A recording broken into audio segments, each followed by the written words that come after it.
The background to all this is that when it was first announced that they were doing a female-led remake of Ghostbusters, as you probably know, there was a huge amount of nastiness on the internet from misogynists posing as people who were just fans of the original film, explaining why this was going to be a terrible thing.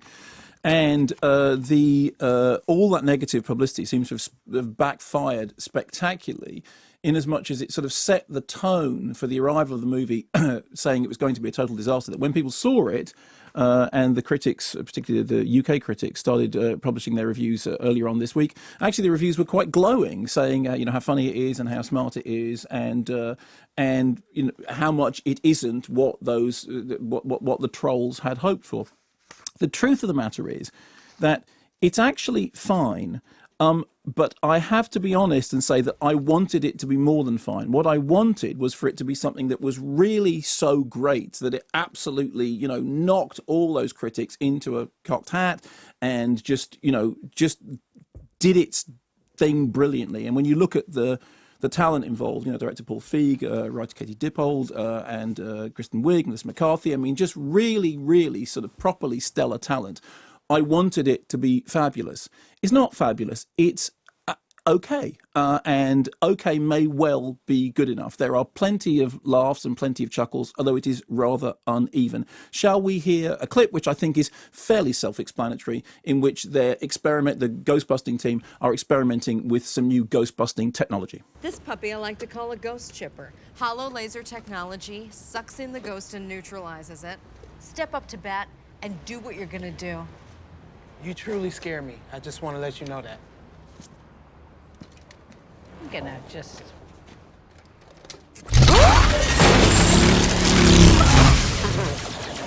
Oh, come on!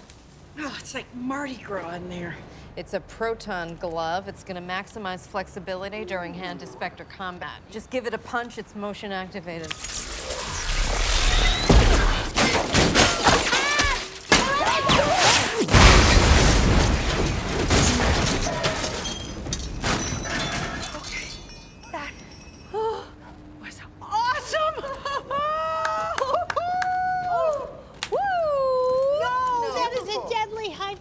So, you get a sense from that of the kind of the joyous nature of the film. And it's a film which is made with an affection for and a certain degree of reverence for the original, whilst also going its own way.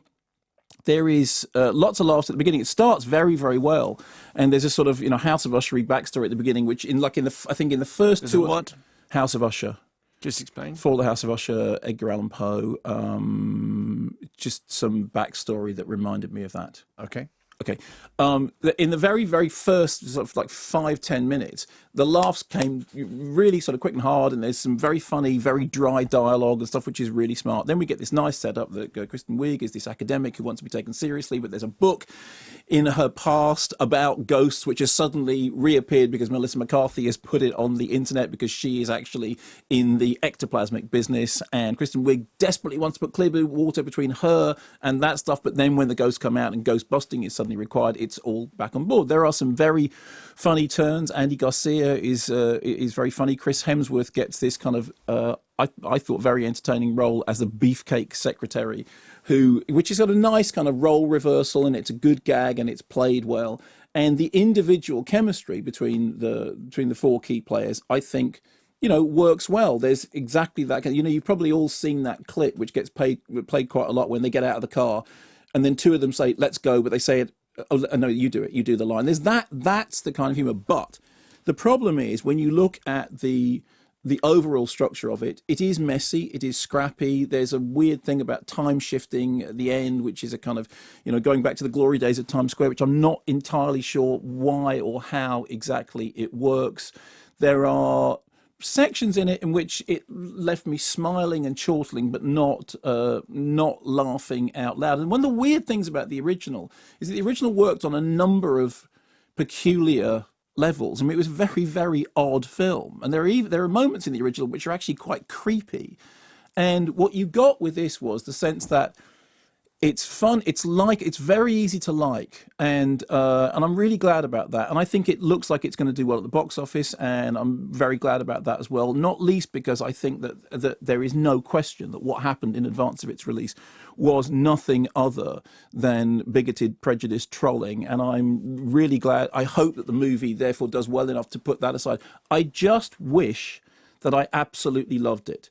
But I don't. I think it's fine. I think with that quality of talent, one might have expected something better. I think you have to be honest and say that it is structurally shambolic, but that doesn't mean that there aren't laughs in it. If anything, I wanted the bar set higher. So I ended up going, it's okay. And perhaps, perhaps being okay is considering, like I said, considering all the negativity beforehand, that in itself shines. Plus the fact that it passes the Bechdel test with flying colours, and and looks set to be a hit. All of which I'm pleased about. I just wanted it to be more than that.